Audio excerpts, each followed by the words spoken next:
Chapter 6 Toad. Luca, along with the other adults, watched the kids run, swim, and slide until their fingers turned to prunes and the sun kissed their skin. And yet, when Tram announced it was time to go, the kids begged and pleaded to stay. "This is your fault," she muttered to Luca. Without so much as looking at her, he yelled. The mayor said 10 more minutes. The kids exploded into cheers, sprinting back to the slide. "Oh, you brat. You must have been a petty child back in your world." Luca gave her a sly smile. "Don't remember." Tram rolled her eyes, leaning against a stone handrail Luca created with magic. It sat along the edge of the cliff, blocking the kids from falling to their doom. "Everyone thank the World Walker before he goes." "Thanks." "Thank you. Are you coming back tomorrow?" "Thanks," yelled the kids at the same time. "I don't know," Luca yelled back. "There's a lot to do, but I'll try." Satisfied with that, the kids returned their attention to the slide and water. "Seriously, Luca?" Tram said, devoid of sarcasm. "I haven't seen the kids that excited in a while. They hide it well, but they don't fully understand what's been taken from them. Days like this," she trailed off. "Don't thank me.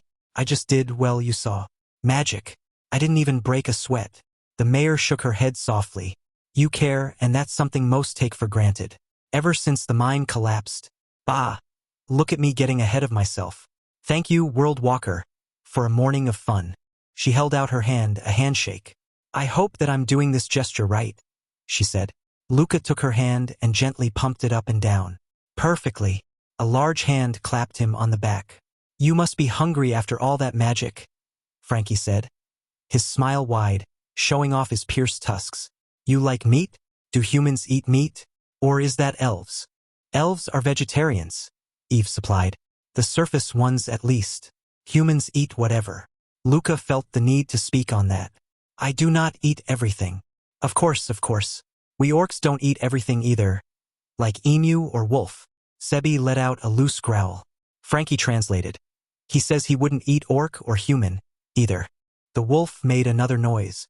"Unless they started it." "Hey!" Frankie turned on his mount. "You'd eat me if we got in a fight?" Sebi yipped. "Not me, but someone else?" Another yip. "Okay, fine. Poachers you can eat." The walk back to the village only took a few minutes. With some much-needed information, Luca connected the dots as he looked around town. A man sweeping his porch with a broom the size of a ruler, obviously a gnome. A woman the size of a hand flying through windows with hummingbird-like wings. A fairy making deliveries. And now that he was looking for it, the magical strands of hair in his peripheral vision loved to point out magical things in his line of sight. From glowing flowers radiating iridescent light to sections of stone perfectly cut, the strands wrapped themselves where they thought his attention needed to go. "Magical sight does that," Eve explained when he asked about it. "It's part of your subconscious and a leftover from how people evolved on this world. Not that you were born of this world. Magic's a tool, but in ancient times, it was also a destructive force. Monsters were around every corner, and it wasn't until the gods got their footing that things got better. Goddess Tippy made me a new body to fit this world," Luca supplied. "And what makes magic dangerous? Can people shoot fireballs and cause thunderstorms?" She gravely nodded. "Those re among the safest of the dangerous. There's still monsters out there. Not here, mind you, Emberwood is very safe, but fireballs and thunderstorms wouldn't so much as slow them down. Magic had to evolve to kill, not just cause some lights in the sky and burns." Frankie quickly added, "Don't worry about dangerous magic being used on you, unless you really piss someone off. What about wars?" A pang of pain whipped through Luca's face and out his nose. He grabbed the reins, his knees wobbling in the stirrups. "What the hell?" The siblings pulled their mounts to a stop, Leo stopping on his own. "You okay?" "Yeah." He touched his nostrils, checking for blood. "I thought my nose just started bleeding." "Looks fine to me," Eve said. "You're probably just hungry. Let's get an early lunch." They resumed, Frankie continuing the conversation. "Anyways, war. There aren't any. The gods make sure of that with specialized envoys. Murderers and thieves. They're rare, but happen. The gods can't watch everywhere at once. Occasionally the gods host wars when their envoys fail, but everyone who fights is blessed and aren't hurt. Emberwood's as safe as you'll get." "I can see that," Luca said as they passed a dryad lady painting on a hide canvas in her front yard. The siblings waved. He did as well. I could see people being really happy here. Some are, sure, Eve said after a moment of deliberation. But there are some, like our boss, Mr. Todd, who aren't. Since the mine closed, money's been hard to come by. Some care for money, others don't. Like the Dryads. They don't care about money? They get food, water, and shelter from the forest. They don't need to buy anything. Most don't even have houses, they just walk into a tree and sleep for the night. Some have favorite trees and would spend money to make sure it's healthy. Luca nodded to the lady they just passed. She has a house. Eve smiled. That's not a house. It's a warehouse for her painting materials. She can't let the canvases get wet from the rain. Otherwise they'd shrink. Frankie chimed in. That doesn't mean us Emberwoodians don't have means of survival here. We just don't live in luxury. The village takes care of itself one way or another. Yeah, we haven't had a proper triple-decker peach cake in months, she added. Entering a larger hut with a smoking chimney, the group found themselves in front of a bed of white-hot embers and sizzling meat. Glancing up from the food, an Orcish man with deep red skin grunted. Is that Frankie and Eve? It's been too long, kiddos. How long's it been? The man asked, sweat glistening in the candle light. He wore a sleeveless shirt below a stained apron and held a large dull cleaver that mimicked the tattoos circling his thick arms. Frankie reached his arm out with force, knocking knuckles with the man's own. As their bones snapped together, both men smiled, unflinching of the sound or pain. They punched each other again, finishing their greeting. Clay, we were here just yesterday. Frankie then bellowed, the man, Clay, falling into a fit of laughter. Eve thrust her fist forward, hitting against Clay's twice. Or was it 2 days ago?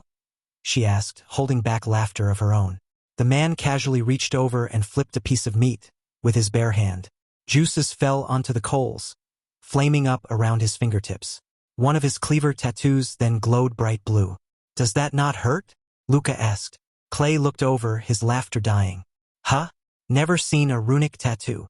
Magical tattoo, Eve said, as if that explained everything. Absorbs the heat of the grill. The cook quirked an eyebrow. He's new to magic, Frankie said. And hungry. Got anything ready to go? We've got to see our aunt. My 2 best customers are gonna see their crazy aunt? Of course I've got something for you then. But I've raised my prices, Frankie interrupted, finishing off his sentence. How many times do you think you've said that this year? At least 1,000. And somehow, I'm still broke. Smiles slowly stretched across their faces before both fell victim to the giggles. Glancing at Luca, Eve whispered, inside jokes. Clay never charges anyone in the village. Best hunter cook we've got. Clay froze at the statement before loudly gasping. But he's not from the village. That means I can charge him. You want a skewer of meat? How about a grilled riblet thigh? Frankie rolled his eyes. He doesn't have any money. How about I give you half off a drink at Todd's? Cheap ale. He mockingly considered for a minute. Deal. Any preferences, Mr. Penniless? Luca slowly looked around at everyone. Oh, am I Mr. Penniless? Good one.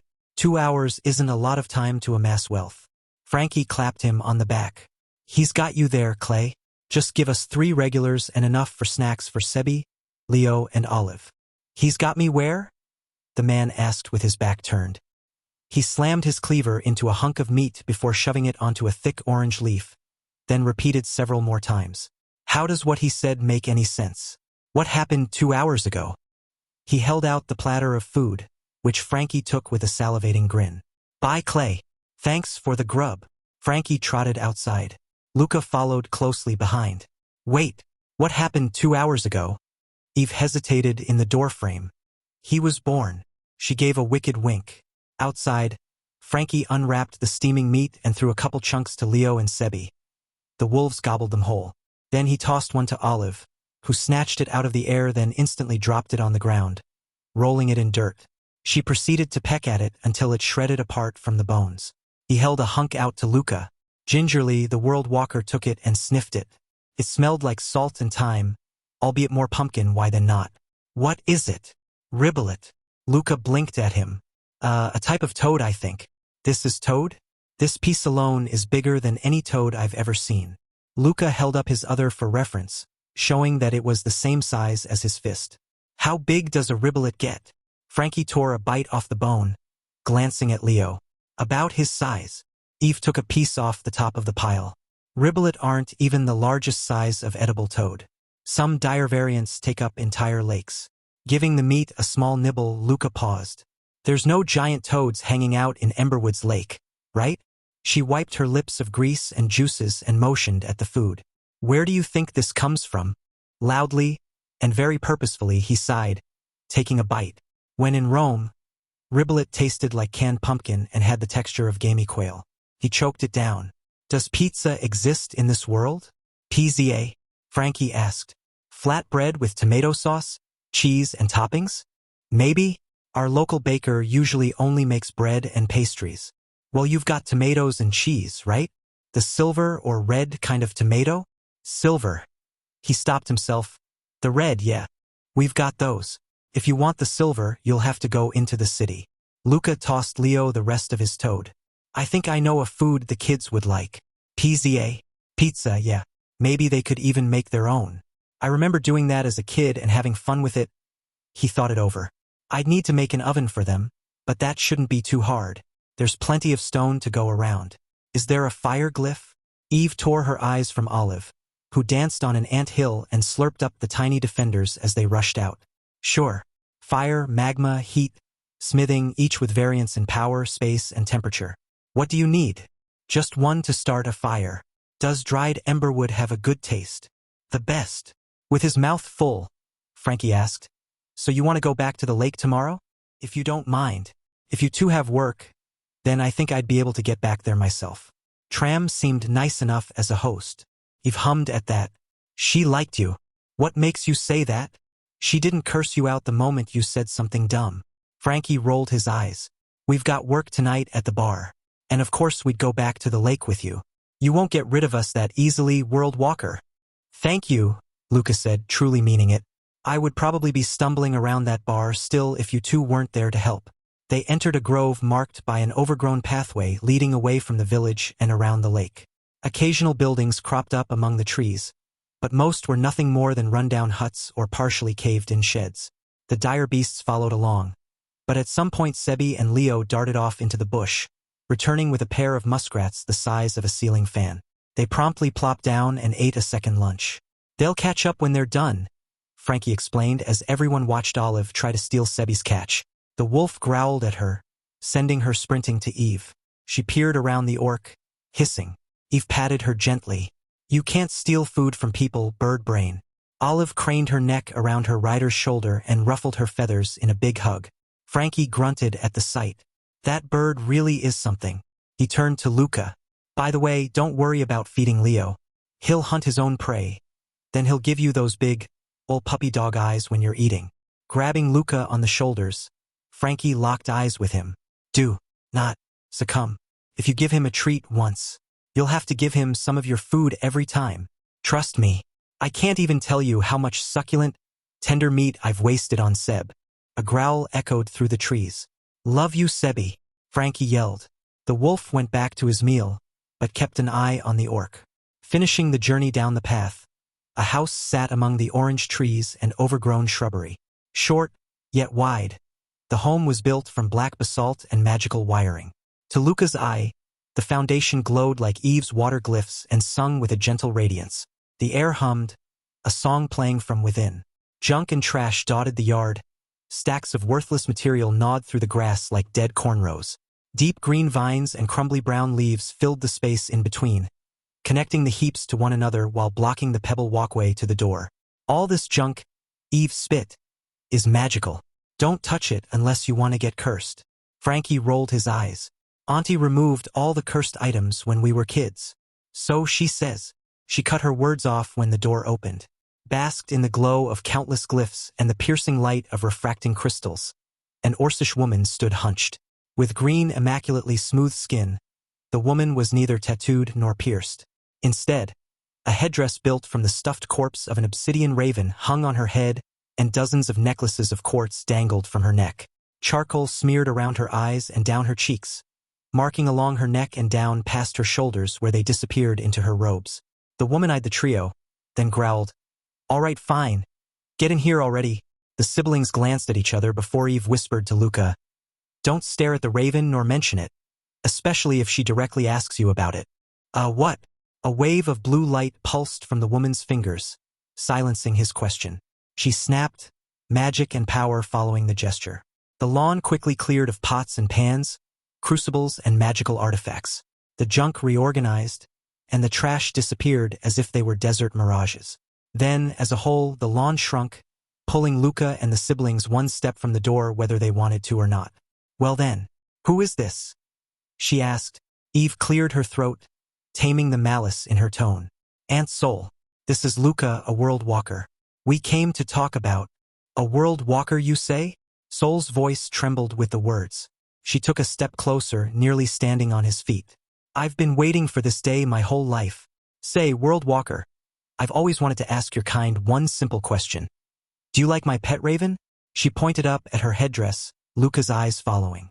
The stuffed bird twitched, then caught at him. Chapter 7 Sol. Luca pulled himself from the two void, black orbs that were Aunt Sol's eyes. He forced himself to look away, especially from the raven headdress. Luckily, he found an unimpressed Eve. Was that magic? The way the lawn moved. She gave a shrug. Mystics can do weird things. Chortling like a dying cat. Sol said, They must have told you about my bird. I have no idea what you mean, he muttered. The old, but perfect-skinned, woman rolled her eyes, setting them on Frankie. You've grown. That happens, Frankie said, crossing his arms. Sol glanced at Eve. I like the hair. Eve forced herself to ignore the comment. Sol, we've come to talk about magic. Finally decided to see the light? Jutting her thumb at Luca, Eve said, For him. He wants to learn. And Tram said to talk to you, despite our best efforts. You couldn't teach him? Sol asked, eyeing Luca from head to toe. I've never taught a human before. What makes you think I'd start today? I would teach him, but I have to agree with Tram. He's out of my wheelhouse. Aha! Pulling from her pocket, Sol held a glass jeweler's lens to her dark eyes. What makes you so special that my niece can't work with ya? Frankie opened his mouth. He's from his own lips, if you don't mind, nephew. Frankie closed his mouth. I'm a world walker, Luca said plainly. Born 2 hours ago. And you want to learn magic. Tall order. Not learn, understand. I can already cast. Goddess Tippy gifted me a sort of materialization magic. The darkness in Sol's eyes disappeared and was replaced by a violet sunrise. The raven on her head cawed. Why didn't you just say so? She asked. Come on in. Leading them inside, Sol snatched a booklet from a tall, dusty stack and pushed on a crumbling wall. Her hand imprinted into the paint, sending spiderwebs of magic from her fingertips. Lights blazed around the entry hall, slicing along the dank interior before phasing through reality. In an instant, walls repainted, dust disappeared. A layer of grime and bug droppings faded like snowflakes on a warm day. Luca gawked. What was left was a spotless, pristine house, one with much more space that the relatively small exterior would suggest. Luca forced his jaw closed as a thought of a blue police box came to his forethought for some reason. Just another aimless memory in his skewered brain. Sol sat them down at an emberwood circular table. The thing radiated a gentle warmth that tickled Luca's fingers if he touched it. On a shelf nearby, jars and various glassware hung drying upside down. A cauldron bubbled a step away, and the sickly sweet smell of baking cookies wafted through the air. He didn't know if he should be afraid or not. The siblings weren't. Magic from Tippy, huh? I didn't think it was her turn yet. Strange. They must have wanted you. Sol said, flapping the booklet open to a fresh page. A quill appeared in her hand, similar to Eve's own. Well, the God's will is something I'll never understand. What I can do is magic. Materialization magic is rather broad. What can you do specifically? Luca went to speak, but Eve spoke faster. Disintegration and transmutative fabrication. He fixed a broken doll with a stick and some sap, as well as built some things out of stone. Sap, the raven on Sol cawed. I think I could have fixed the doll without the sap. All eyes turned to Luca. What? Eve asked. He shuffled in his seat a bit. I think I didn't need the sap. I was imagining glue when I did it, but after the slides, I think I could have just magicked the stick onto the doll, connecting the leg and body. Sol scratched into the booklet, taking notes. Could you have connected the leg and torso without an additive stick? Luca thought about it. I don't see why not. Aha. And what is a slide? Something I milled into the stone cliffside for the kids. They sit on it, and Eve's water glyph pushes them down and into the water. Sol stole a glance at Eve, who was already stealing a glance at her. Both looked away. Interesting way to put that. Milling. Sol snapped her fingers, summoning a wicked pair of thick-rimmed glasses to fly off a nearby end table into her hands. She put them on, doubling the size of her eyes. Is that a common word from your world? Milling? He shrugged. In my field, yes. And what was your field? An engineer. Though I can't tell you what I made. Sol wrote all of that down. All right, I'll teach you, but on one condition. Luca deferred to Eve, who gave him a limp shrug. Okay, he said. All you have to do is tell me if you like my pet raven. Again, Sol pointed to her headdress, and again the stuffed bird moved. It flapped its wings, pulling a gale force strong enough to cause Luca's hair to flop about. He saw Eve stretch her fingers along the table, clawing into it with her nails. Frankie, likewise, adjusted his arms, recrossing them tighter like an annoyed guard at a bank. His lips were pressed into a thin, uncomfortable line. A moment passed, and Luca said, I don't understand the request. Eve grunted at his response. The raven and Sol jerked their heads to look at her. Eve won the resultant staring contest. Fine, fine, fine, fine. Sol snapped the booklet closed. I'll help, but you have to promise that you won't tell anyone not to acknowledge my pet. I have to get my entertainment from somewhere, and these two. She thrust her two thumbs at the siblings. Only come around when they want something. I don't know. I had fun with them today at the lake. Luca cut himself off when both siblings face-bombed. The lake, you say? Asked Sol. Heh, the lake it is. If that is where I must teach you. Sounds good to me. Thanks. Sol snapped her fingers, and suddenly he and the siblings were standing outside. Gods, that woman is so frustrating. Eve screeched, stomping her foot on a small rock. The rock broke apart, spewing blue sparks. One of the porch lights, a glowing crystal mounted just above head level, went out. Who sends guests away with teleportation magic? Cranky old hags, that's who. Uncrossing his arms, Frankie said. Mother would never have allowed such treatment. She'd be spitting fire. He abruptly went silent. Two dark orbs peered from the window at them. I think she heard you, Luca whispered. Eve spun, staring back at Sol. Good. With haste, Luca followed the siblings as they stormed off. So that was your aunt? He asked. And the village's local maniac, Frankie muttered. She breathed in too much mana dust, if you catch my drift. Luca, in fact, did not.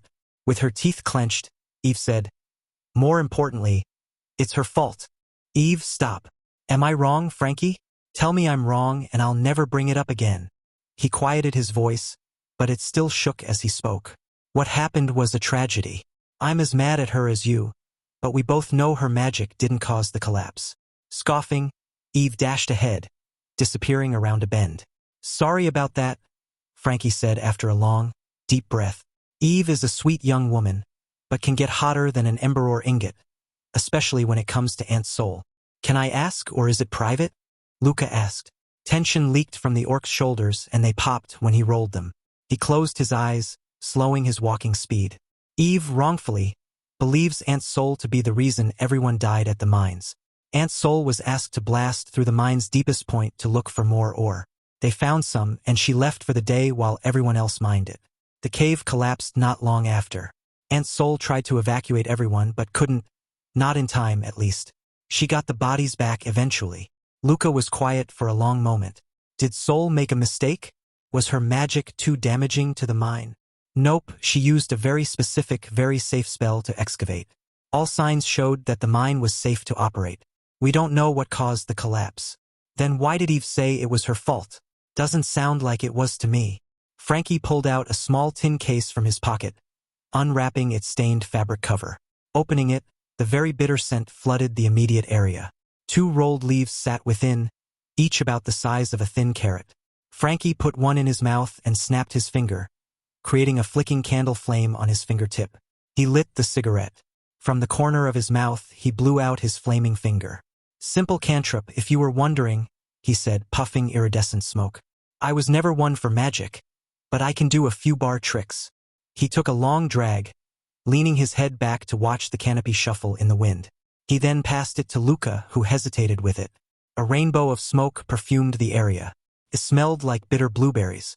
It wasn't Aunt Sol's fault, Frankie said as Luca attempted to take an equally deep drag.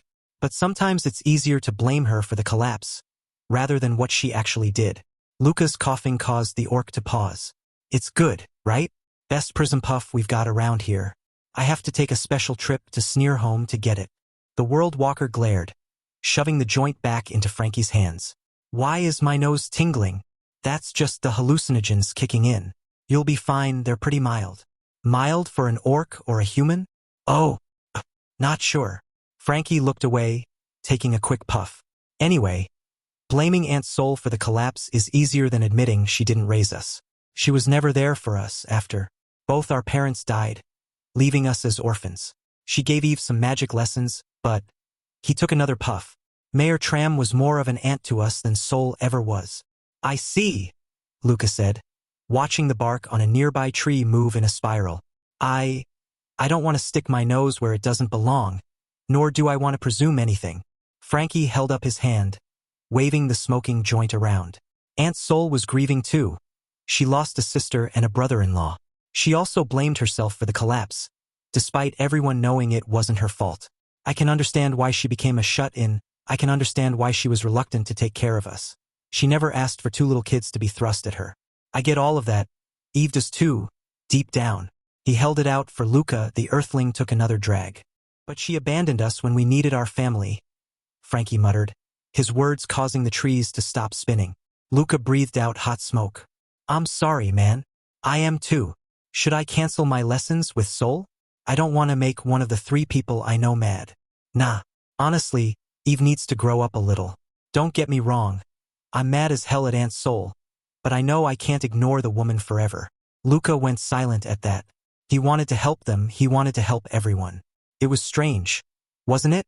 Just a few hours old in this world, and he already saw Eve and Frankie as friends. And what kind of friend wouldn't want to help each other out? They were already helping him, maybe he could help back. Still, he didn't want to overstep, at least not on his first day. What's up with the raven? He asked. Frankie laughed in the middle of taking a long drag. When you see it, you'll know. Until then, try to forget about it. The tree's bark started moving again. Luca squinted at them, unsure how to feel about it. About everything, really. He took another drag. This is pretty good. Opening the carrying case, Frankie gave him the second unlit one. Take it. I have a stash at home. Taking it, Luca asked. This stuff isn't illegal, right? Nah. But some people tell you off if you smoke it in public. They rounded the bend, finding Eve and the dire beasts. Come on. Let's get you sitting down before the hallucinogens kick in. They already have, I think. Frankie looked at him, his smirk falling. I guess mild for an orc was right. Ugh! Frankie yelled when the bar came back into view. Customers! He sprinted ahead, Sebi's paws kicking up dirt. Eve slowed Olive to a stop, coming up beside Leo and the spaced-out Luca. Think you can handle getting Leo's saddle off? Looks like a merchant caravan's coming through for some after-lunch drinks. The little birds tattooed on her skin started flapping their wings. One locked eyes with the World Walker. You can handle Leo, right? Luca recoiled at its fluttery voice, nodding in the process. Eve flicked Olive's reins, rushing ahead. Did that bird just speak? He muttered, finding Leo looking at him. Don't give me that look. I don't know what's real right now. Did the bird speak? Or am I hallucinating? Leo huffed, sending a shockwave of spittle into the ground. The beast walked himself into the barn, his rider not doing too good of a job leading him. When dried hay met paws, Leo lowered himself to his belly. Thanks, buddy, Luca said, slipping down his side. Like a slide. Why'd I make a slide when the kids could have just slid down your fur? Mechanically, he started to tug at Leo's saddle. It's funny, really. It's like I'm back home taking care of a family pet or something. He stopped. Our 2 worlds aren't all that different, are they? Leo whined as the strap was yanked too tight. Oh, sorry. Let me just...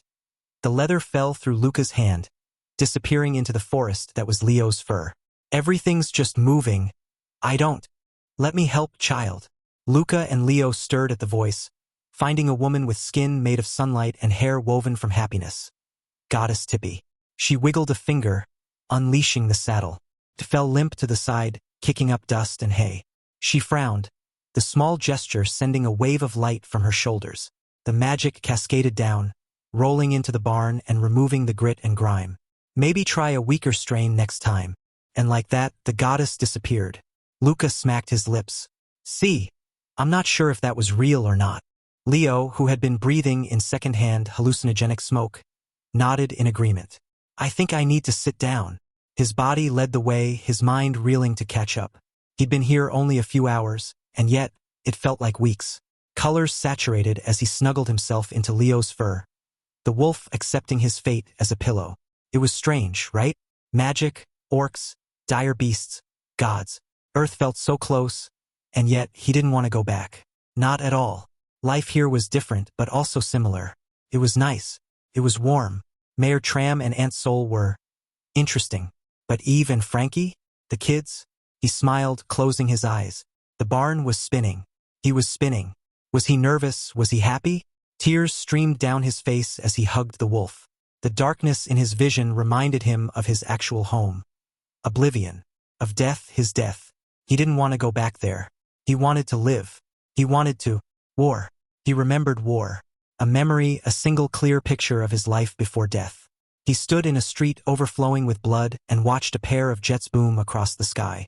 He was smiling, not so much a speck of dirt on his decorated uniform. The memory faded, as did Luca's consciousness. He fell asleep, his face buried in Leo's fur. Chapter 8. The bar. Following his nose, Luca pushed open the local bakery's door. A worn bell jingled along the splintered frame, a rusty nail keeping it in place by sheer force of will. And yet, a heavenly aroma poured from a trio of blistering hot ovens and still steaming bread. He breathed in deep, yesterday's worries, and a mild case of hallucinations, fading. He was here in another world, and there was no place he'd rather be. As crazy as that sounded. Come to think of it, what was this world called again? You've said it once, but he didn't remember. Oh well. A glass display counter held pastries and warm delectables, muffins with craggly sweet bits, puff dough chock full of tart fruit, and countless finger foods ranging from familiar to alien. Luca leaned closer to inspect a sliced loaf cake with what looked to be glittering chunks of scarlet crystals inside. Oh! A shout sounded from the back kitchen. A customer. Sorry, I didn't hear the bell. The woman, a middle-aged orc with thinning gray hair and a flour-dusted apron, stepped around a bucket of fresh cream. She stopped at the display counter, hooking her arm underneath. With a flicker and buzz, a dozen small glyphs lit up in a neon blaze. The glass became warm like a low oven or a hot lamp. Sorry, I always forget to turn on the preservation glyphs this early. Most customers come a bit later, and I'm still setting up, the baker said. I have a bunch more to bake, but if you want something out already, I can get you that. Am I that early? The sun's been up for a while now, Lucas said with a smile, drumming his fingers along the display. Most of my customers come in mid-morning with a hangover. Drinking across the street at Mr. Todd's all night does that to a person. I wasn't drinking and had a pretty early bedtime. Yesterday was a big day, though. I'm still tired. To punctuate his sentence, a yawn escaped his lips. I can see that. She gave him a curious look over, especially his enchanted clothes and the fading redness of his eyes. Prism puff, huh? Luca solemnly nodded. It was my first time, and Frankie didn't think about how mild it'd be for a human. The baker reached for a cup and twisted a valve on a tapped wooden barrel. You know Frankie? She asked. And you can't go wrong with a morning brew. Thick, dark liquid dripped from the nozzle, filling the cup to the brim. She placed it on the counter. Thinking back to the grilled toad, Luca eyed the drink. Frankie's a friend. A bubble breached the surface of the liquid. What is it? She quirked an eyebrow. You humans sure are strange. Can't you recognize Drum? Pressing his lips into a thin line, he said, I don't have any money. I was going to haggle some magic repair work for my order. Take it. Friends of Frankie don't have to pay for something as cheap as Drum. She held out her fist, the Orcish punch greeting. Hesitantly, Luca pressed his knuckles into hers. Again, she stared at him strangely. Never greeted an orc before? Can't say that I have. She grunted. Humans are strange. I'm IOP. Luca. Well then, Luca, friend of Frankie, what's this about haggling? I'd like some unbaked bread dough, and cheese and tomatoes if you've got them. Oh, and a bit of flour. Enough to feed all the kids in the village and a few adults. Iop shook her head. Strange indeed. What sort of magical repair can you do? My preservation glyphs work wonders. Luca hiked his thumb backward. I was thinking that bell. I can fix the splintered door frame and reattach the bell to ring louder. She studied the man before her. All right, we have a deal. She reached her knuckles back out. Again, Luca gently touched his to hers. Frankie has some strange friends. Iop nudged the cup of drum. Drink that. It'll take me a few minutes to round up your order. How long will it take you to fix the bell? He picked up the cup, smelling the liquid. Slow bubbles popped at the surface, brimming with a floral but bitter scent. He took a sip. It was no coffee, but it wasn't bad, he supposed. The thickness made it gross, but then again, the warmth in his mouth made up for that. He took a gulp, radiance falling down his throat. He took another gulp, then another. This is pretty good, he muttered into the cup. Of course, I have the best drum recipe in all of Emberwood Village. I think I have to agree. She smiled at him. I think fixing the bell will only take me a minute or two. I just have to get the materials. I'll be right back. Luca went to set the cup down, but Iop stopped him. Just don't forget it when you come back. And with that, he was outside, the early morning sun still showing streaks of red. Across the street was Mr. Todd's bar, and beside that, the barn where Leo was resting, or maybe the wolf was out hunting breakfast. Luca wasn't sure. He found a nice stick a few meters from the door to the bakery and a dropped nail around the side. Perfect materials, he recognized. Entering the shop, Luca stood in the doorway with a cup of drum in one hand and materials in the other. Strands of hair like magic encroached on his vision, connecting themselves to the stick and nail. Fabricating the wood into frame trim was easy enough. Matching grain structures was a bit harder.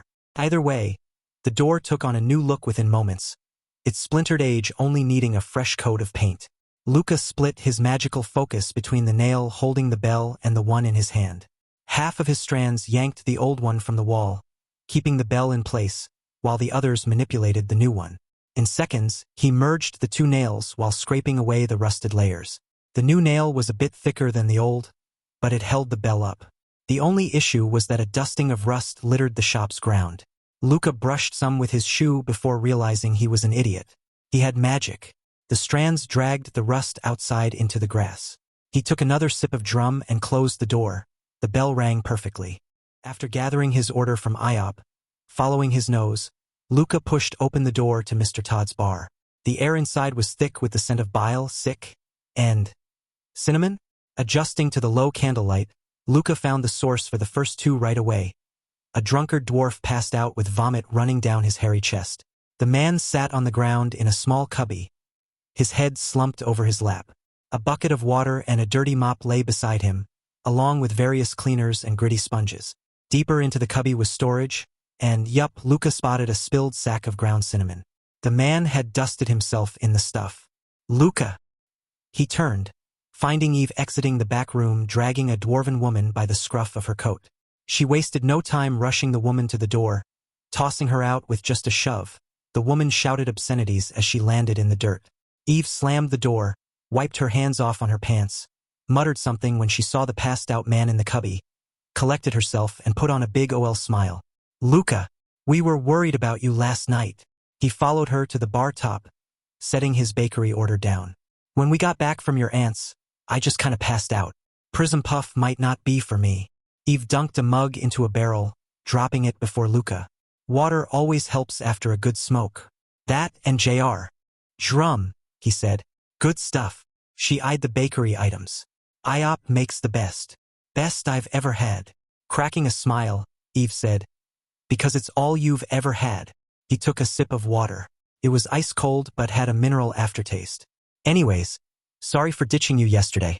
I just closed my eyes for a minute, and well, here we are the morning after. Prism Puff can do that to a novice. I can't tell you how many trees tried to talk to me. Be careful about that, sometimes the trees actually do talk. I've gotten pretty paranoid when smoking before, but I later found out it was a dryad messing with me. Luca laughed at that. Strange world you've got here. Shrugging, Eve asked, what you got here? Baker Iop had put his order in a burlap sack of sorts. Luca opened it. I got some uncooked dough, cheese, and tomato sauce. PZA. Pizza, yeah, for the kids. Figured they'd enjoy making their own. She raised an eyebrow. Can they? They're kids. There's nothing to it. Trust me, I used to make pizza with my parents as a kid. They always let me toss the dough on my finger like a ball. His eyes glazed over at the thought, the memory coming back to him. But something occurred to him. Does Prism Puff cause nightmares? No, why? I just had this nightmare about... Pain echoed across the bridge of his nose and temples. I don't remember. Still having memory problems? Eve asked as she wiped crumbs off the stained bar top. He grunted affirmation, taking another sip of water. You should talk to Goddess Tippy about it. Maybe there's something she can do since she summoned you here and everything. Can I just talk to a god? Luca asked, the divine butterfly coming to mind. Eve slowed down her wiping to think about the question. I don't know how it was in your world, but sometimes the gods will respond here. They have a lot of people trying to talk to them every day, however, so to have the best chance, you could visit one of her temples. Do I have to make an appointment? That would help, yeah. I was joking. Luca muttered. I didn't know I could do that. Oh, she went back to wiping. Emberwood Village doesn't have any temples. You'd have to make a trip to the city. I'll keep that in. The door opened. Luca, he turned. Frankie. The bald orc was crouched over, his wide hands wrapped around the passed-out dwarf's ankles, ready to drag him out of the bar. You're awake. So are you. We were getting worried when you never came in from the barn.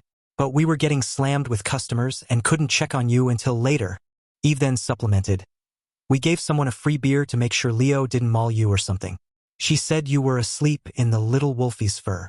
Ain't that cute? Luca reddened, but his embarrassment drained away when Frankie dragged the drunk guy out, leaving a trail of puke in his wake.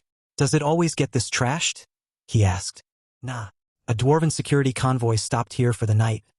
Dwarves can drink, let me tell you, but the fighters always leave a mess. They think themselves to be adventurers or something. From the doorway, Frankie yelled. But they always tip well. That's true, Eve said, nodding along. They love to flaunt their wealth. And what better way than to spend a gold piece on a single drink? The fools. Is a gold piece a lot? Luca asked.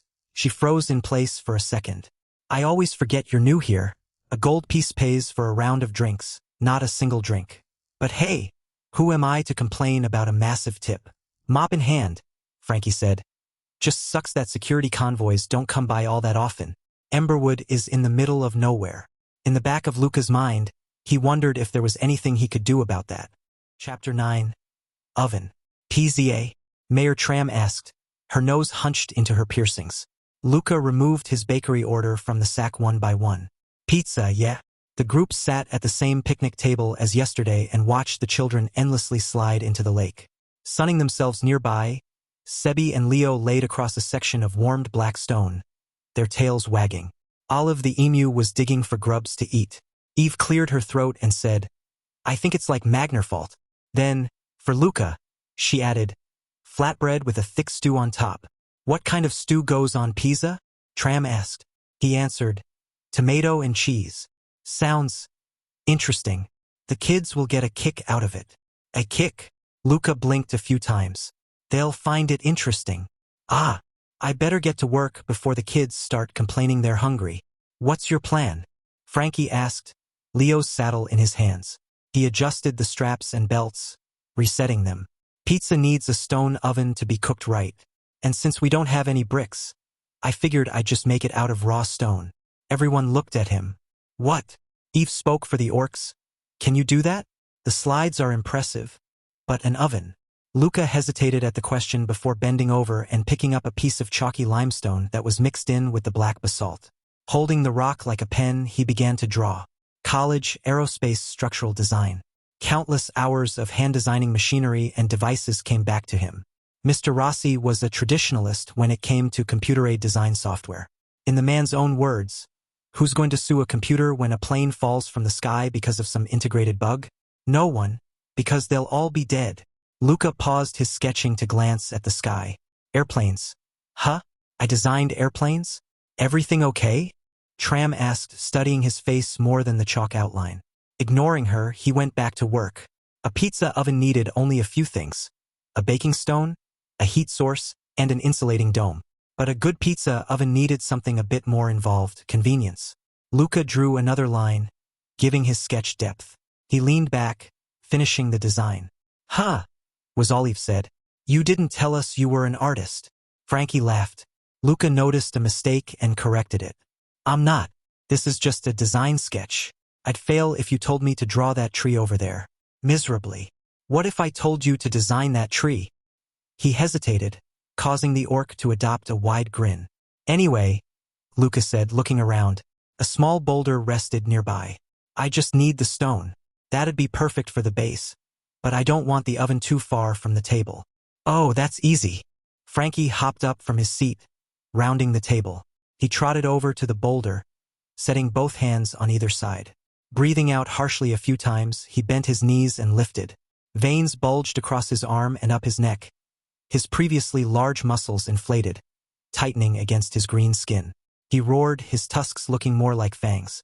Dead grass and countless bugs were unearthed, and soon, the rock was 2 steps from the table. Luca snapped his jaw closed when Frankie preened like a proud parrot on top of the boulder. "Best not encourage him," Eve muttered quietly. "He's a show-off." "I don't care if he's a show-off or not. That was amazing. Frankie, can you do that 3 more times?"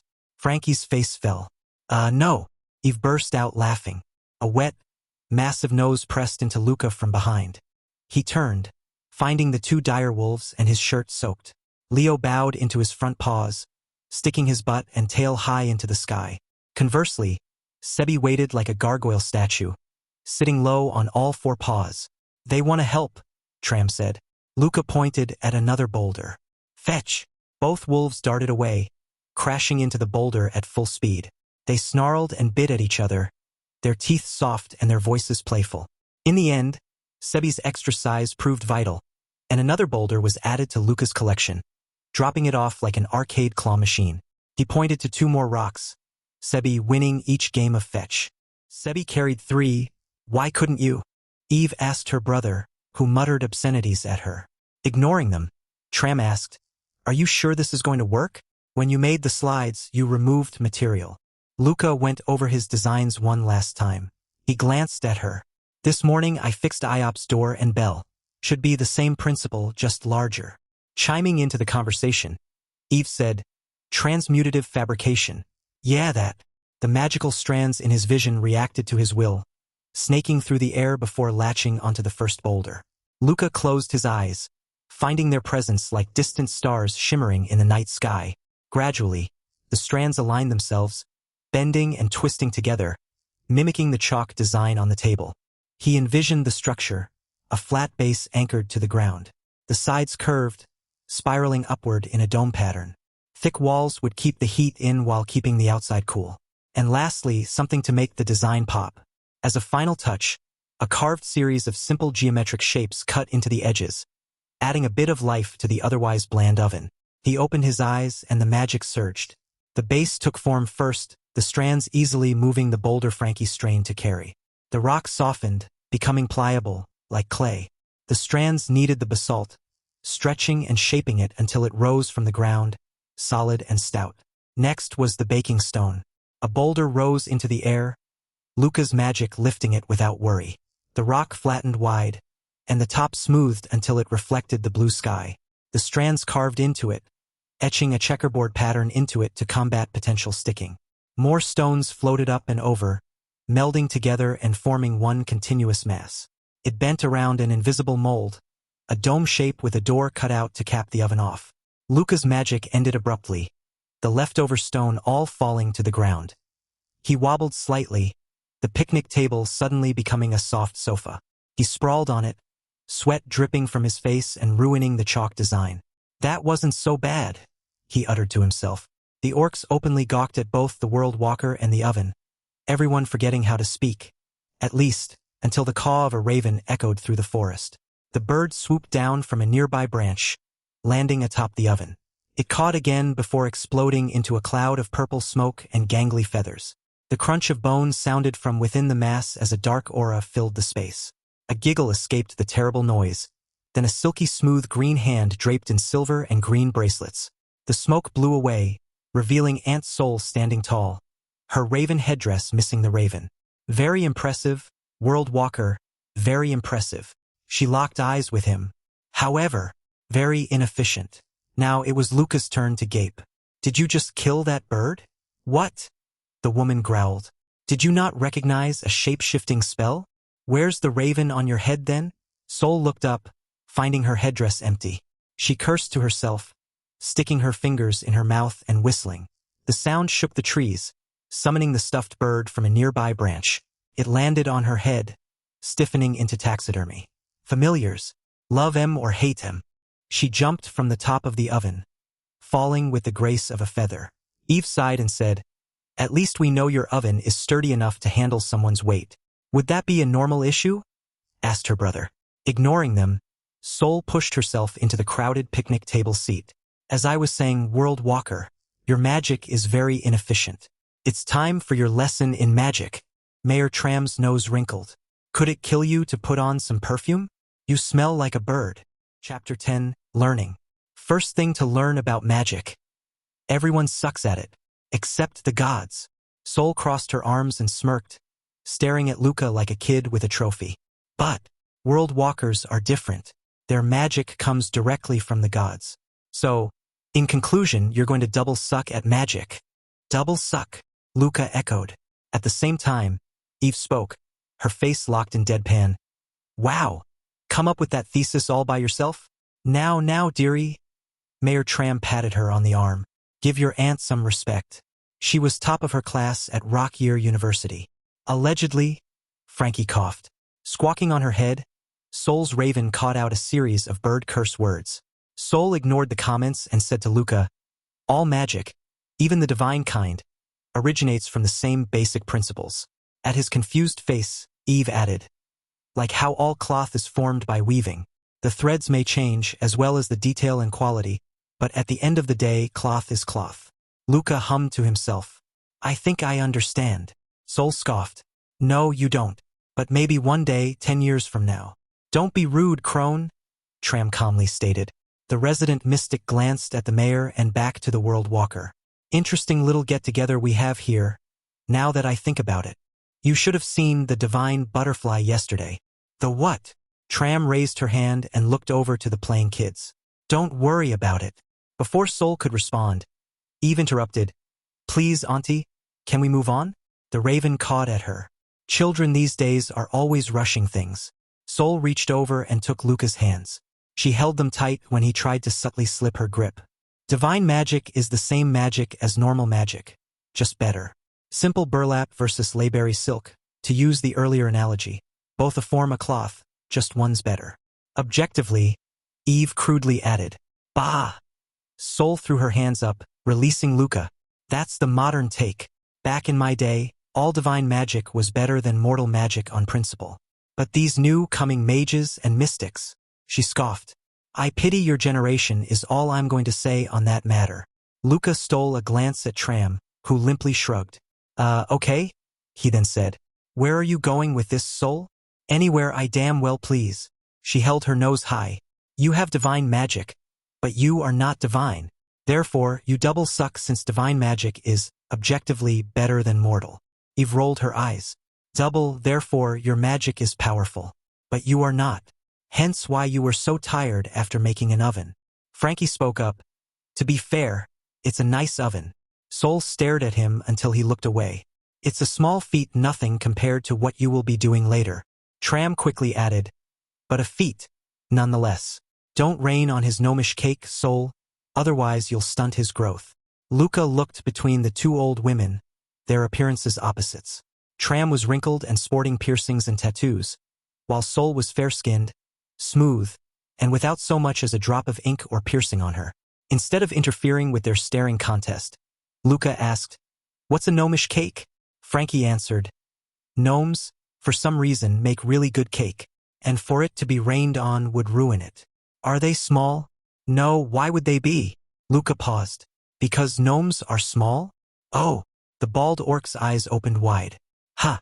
Why aren't they small now that you mentioned it?" Sol slammed her hands onto the table. "Back to magic. You'll have to learn the basic foundations to get better at your divine magic. And all good foundations start in one thing, glyphs." "Will that help with my efficiency?" Luca asked. "Immensely." She pointed to the baking stone inside the oven. It was polished and checkerboard, both to prevent the raw dough from sticking. That's the most inefficient part of what you just created. Really? He leaned back. It's just a flat piece of rock. I didn't do much to it. Exactly much. You could have simply added a polishing or pattern glyph.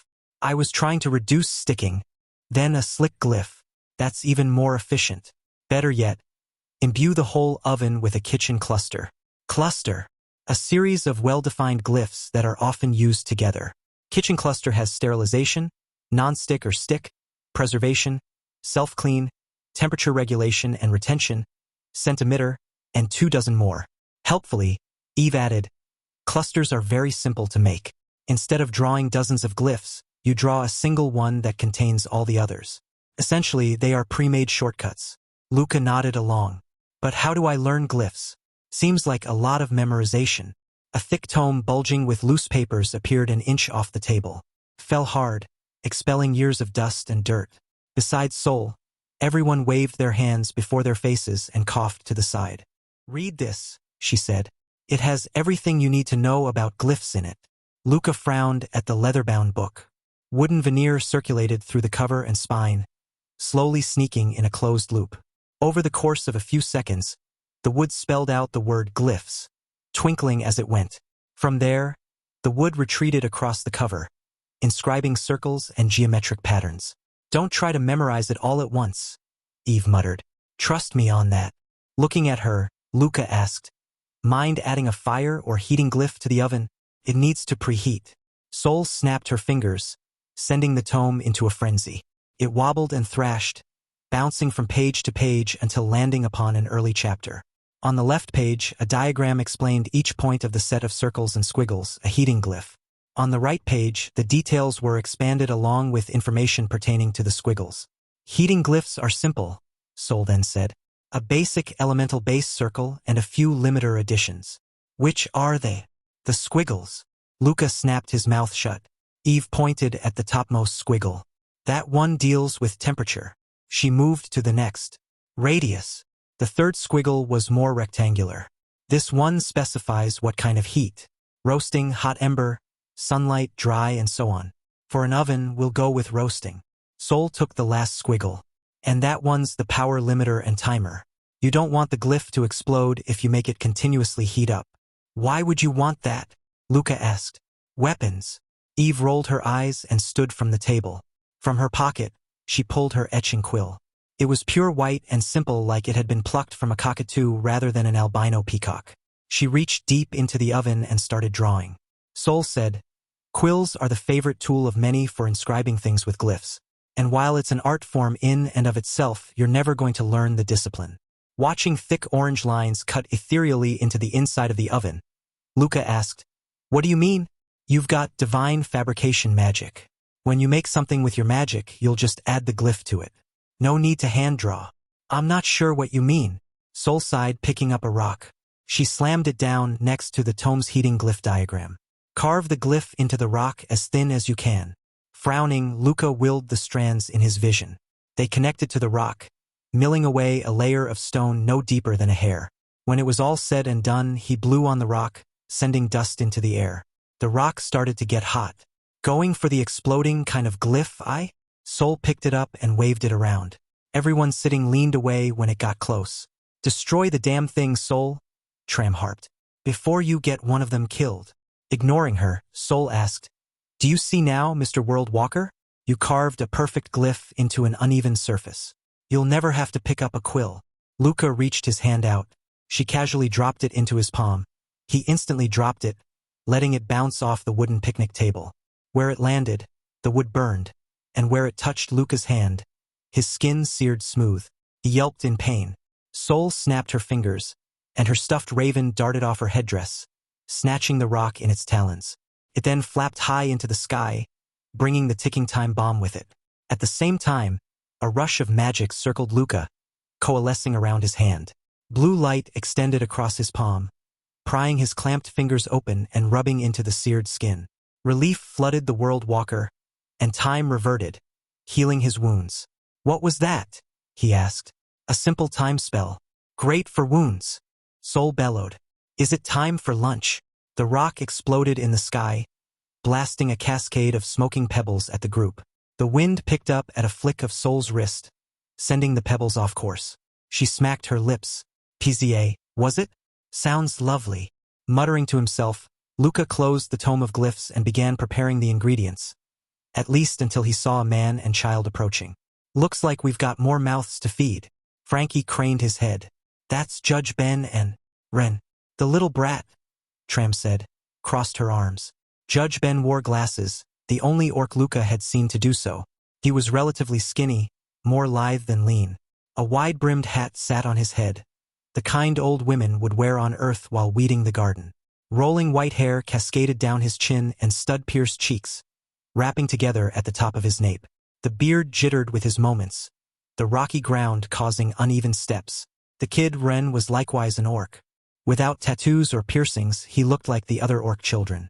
His skin was lighter than Frankie or Eve's, pastel green rather than faded jade. He clutched a small book in his hand, one with pictures of stylized hand-drawn food on the cover, a cookbook. Was he in the kitchens again? Tram asked Ben once close enough. The judge nodded. Found him trying to practice julienning. Sighing, Tram looked Ren straight in the eyes. What did I tell you about practicing knife work? Ren's eyes found the ground. That? I'll cut off my fingers. Exactly right. Now go play in the water with the other kids. Lunch. What's this? Ren sidestepped around the mayor and picnic table, finding the stone oven. Tram and Ben both groaned. It's a pizza oven, Luca said. Ren's eyes lit up. Pizza. He tasted the word. Is that from your world? Oh no, you don't. Tram practically leaped from her seat, grabbing Ren by the armpits and leading him down toward the water. Stop being nosy and go play. We'll get you when the food's done. She dropped him onto the slide, causing him to flail into the water while screaming about fairness. Judge Ben held his fist out to Luca, the orc greeting. Well met, World Walker Luca. We briefly met yesterday outside the courthouse. I am Judge Ben, husband to Tram. Please call me Ben. Gently, Luca pressed his knuckles into Ben's, causing all the other orcs to frown. Hi, call me Luca. Frankie bit his bottom lip. Well, that's odd looking. You can say that again, Eve muttered. Humans. Sol huffed in a tone both joking and not. Ben pulled his fist back, looked at his knuckles, then looked back to Luca. No one's taught you how to greet an orc properly, huh? Frankie shrugged. He saw me and Clay yesterday. Figured he'd learn by seeing. I'm not going to punch an orc, Luca quickly said. I'd break my hand. Ben softly smiled. Orcs are a blessed race. The gods gave us unparalleled strength, for the most part, and trust me, we revel in the fact. But there is nothing worse when others can't play along. He put his fist back out. Go ahead. I promise you won't hurt yourself. As hard as you can, Frankie yelled. Luca glanced at Eve, who nodded to go ahead. Rearing back, Luca snapped his fist forward, punching Ben's. Their bones snapped together, echoing against the orange canopy. And yet no pain. Flexing his fingers, Luca said, I don't understand. Mayor Tram sat back down. Being strong is fun, but not when others get hurt. The gods made sure we could greet everyone the same way our ancestors greeted each other. Luca just shook his head. This world is weird. Not as weird as peeing on ZA. Frankie yelled. Pizza. It's called. Luca sighed, causing the table to laugh. A tug at the hem of his shirt pulled his attention from the childlike adults to an actual child. The young dryad Nicole held Mr. Sticky in one arm and glanced from the ground to Luca like her irises were windshield wipers. Mr. World Walker, Ren said. You were making lunch? We wanted to know when. Behind her, a sea of children watched their bravest soldier speak for the group. Luca instantly spotted a problem. The single picnic table didn't have enough spots for all the kids to sit. He leaned over at eye level with Nicole. Give me 10 more minutes. I've got tables to make. After extending the picnic table with magic to accommodate all the kids, Luca tasked Eve with dividing the dough into equal pieces. 1 for everyone. Well, 2 for Frankie because he complained. Okay. Everyone follow after me. Luca yelled so the kids at the end of the table could hear. Press into the dough with all your fingers, knocking all the air out and stretching it into a circle. Sitting on their knees for better leverage, the kids followed along, utterly failing to make anything near a circle. There was also a lot of sticking. Nothing a few added slippery glyphs couldn't fix, except that Luca made them too big, causing the seats to act as if they were coated in oil. Sol mocked him as she fixed it. Step 2 is adding the sauce. The mayor is going. A small arm shot into the air. The kid nearest Luca waved it around desperately. Yes, Ren? Is pizza good? I only eat good food. Tram muttered something, ending with brat. Luca kept a straight face and said, well, you'll be the one to make it. So if it's bad, it's your fault. Ren's face darkened, and he eyed the world walker suspiciously, taking the statement as a personal challenge. We'll see about that, he declared. Ben spoke up. We better. With all your practice, you'll be able to open a restaurant the moment you become an adult.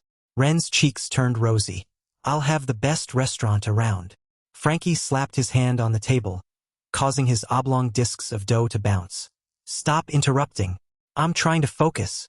Luca went right back to it. The mayor's bringing around the sauce. Spread it to the edge, leaving an inch or so naked. He said naked. One of the kids down the table said. All the others snickered. Then we'll sprinkle on the cheese and bake it. Luca watched as one kid launched a fistful of sauce at another. Quietly, he said to Eve, maybe this was a bad idea. Are you kidding? She asked. This is a great idea. She tossed some sauce at him, his enchanted magical shirt holding strong against the stain.